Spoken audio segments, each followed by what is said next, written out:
So when we talk about the living soul in reference to the month of November,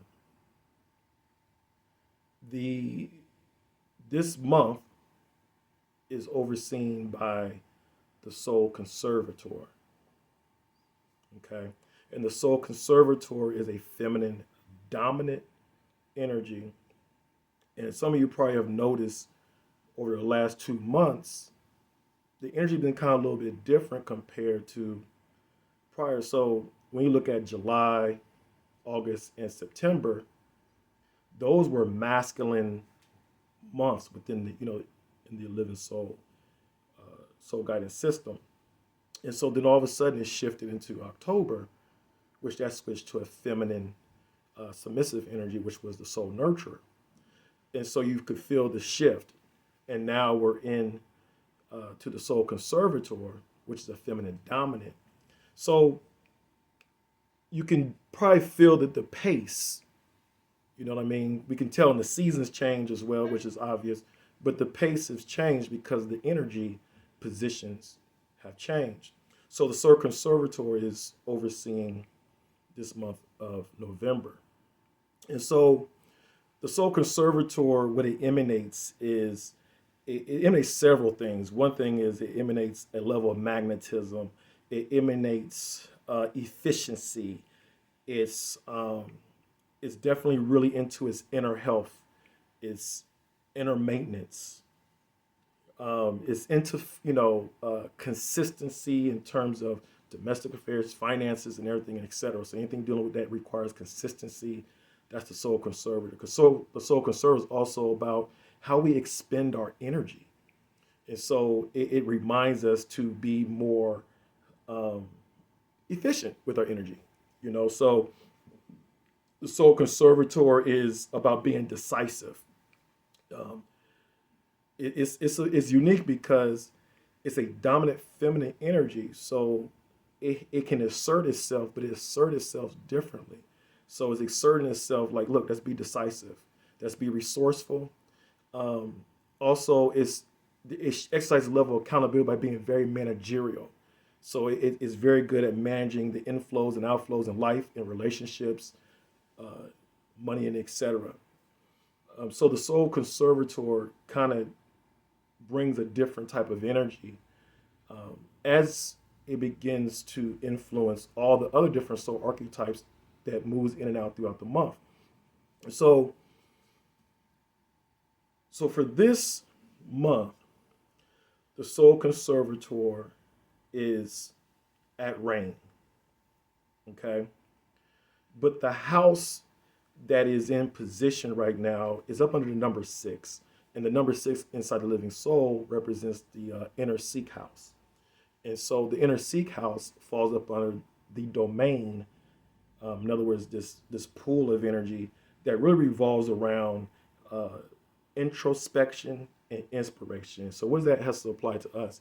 Well, this month, one of the probably the more pronounced things that might be happening is to slow us down to a point where we can start to self-reflect.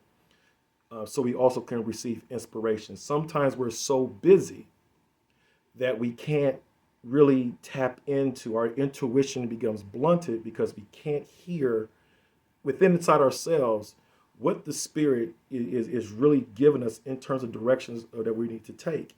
And so sometimes the over busyness, especially if we're old, when we're really highly in our masculine, sometimes we get so active to the point where we're silencing the inner voice, that inner guide, that inner truth that's trying to guide us. That basically that internal GPS system. And so the soul conservator, what it does, especially in the month of November, is try to get us to tune into our personal GPS system so we know what direction to take. It's also the soul conservator is concerned with long-term outlook. It's also strategic, in terms of long term. So a lot of times, so during this month, you might be prompted really thinking beyond just the now or the year. It's really got you thinking about also the present and how the now helps you align with the present.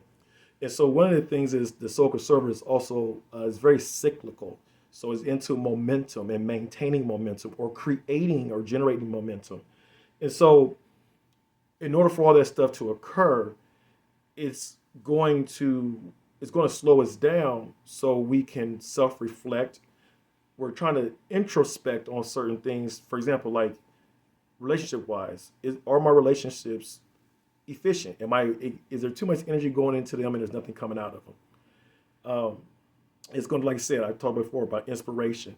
So it's going to use these two different mechanisms under the domain of that oversees the inner seek house to kind of help us to just see what's happening. Sometimes we got to slow down to see what is happening. And so when we can recognize that, then we can kind of start to carve out how we're going to really move forward. And the soul conservator is all about trying to move forward, but it wants to maintain position. So I will say that it has a very conservative aspect to it because it has a feminine energy with it. So it wants to lock into its position, but it still wants to expand, but it wants to expand without really expending a lot of energy to do it. So it's basically, we can think about how we're using our time versus our labor, right? Or our continual physical action. So it's going to make us look and be like, well, how can I save time but still apply the same work that I need to do without me exercising too much physical effort? And so that falls upon that efficiency piece. So you probably start to get influenced and kind of start thinking in that different type of direction. So one of the things I want to get everyone to understand really for this month is it's really about making sure we have the right rhythm going forward. And that's what the soul conservator is going to have us do and encourage us. So it's not going to override our will. It's just going to prompt us to have different experiences through people, through environments, through situations to kind of give you these cues to be like, oh, hold up. The soul conservator is at work right now. And so one thing, there's two things I want to draw as well. So in terms of the areas of life that the soul conservator is having us to tune into, and so because I said it, the house 6, which is the inner seek house, which is overseen by the domain of the introspection and inspiration, it's a lot about self-discovery. It's a lot about really tuning in and understanding ourselves. So if you're feeling stagnant, this month is really going to help you to recognize these stagnant areas in your life. So it's going to help you recognize the stagnation so that way you can begin to look at it, because most of the time, most of our stagnations is cyclical. I'm in a stagnation because I have a stagnating cycle that's in my life, and I can't change it until I disrupt it. And so the soul conservator during this month is really getting us to the point to see which cycles we need to disrupt and replace it with new cycles so that way we don't revert back to a stagnant state. Because the soul conservator is overarching this month, it's going to have us visit our career. Some of us, a lot of us have careers. And so it's going to have us look at our careers and be like, is it really efficient? Is things really moving forward? In the long term, do I really see that when I'm able to get out of this career to help benefit what I need to do personally? And then it's going to have you look at self-love. So a lot about the self-love and the career is going to definitely connect. And the self-love is going to really take more dominance than over you looking over your career. So the self-love is interesting because self-love is going to have us look at some key pursuits that I like to talk about. The pursuit of empowerment, the pursuit of purpose, pursuit of preservation, and pursuit of spirituality. When I say pursuit of spirituality, that connects to being able to self-reflect and to actualize your potential of who you really are. So is your career matching that pursuit of spirituality? Is your career matching how you feel empowered in life? Is your career matching your purpose that you're functioning here in life? Is your career matching the needs of your preservation? And so if it's not doing that, you're definitely going to feel a lot of inner turmoil to really make changes, because most of the jobs that we're working or the careers that we're in, they're in a pattern, they're in a cycle. And so we realize like, okay, we got to disrupt this cycle and create a new cycle that can match my self-love. Okay. So a lot of the inspiration and stuff that's really coming this month, a lot of the different things, the change of pace, slowing you down to recognize what's going on, is really all revolving around to make sure that we're loving ourselves properly, and also to measure, is our career matching our self-love? Because the soul archetype the soul conservator, which is the soul archetype, it's a prosperous archetype, but it goes about prospering a lot different. It doesn't use force to go to prosper, and prosper not just in money, but prosper in health, relationships, right? Eternal well-being and money.